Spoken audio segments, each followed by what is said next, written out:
तर राज्यमंत्री पंकज भोयर यांचं वर्धा जिल्ह्यामध्ये जोरदार स्वागत करण्यात आलं।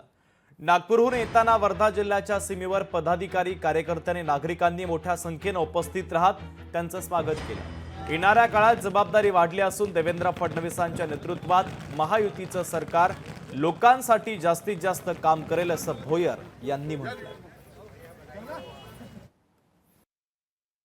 महाराष्ट्राच्या जनतेने प्रचंड विश्वास ठेवून महायुतीवर हे भरभरून प्रेम दिलं आणि फार मोठा जनादेश या ठिकाणी दिलेला आहे।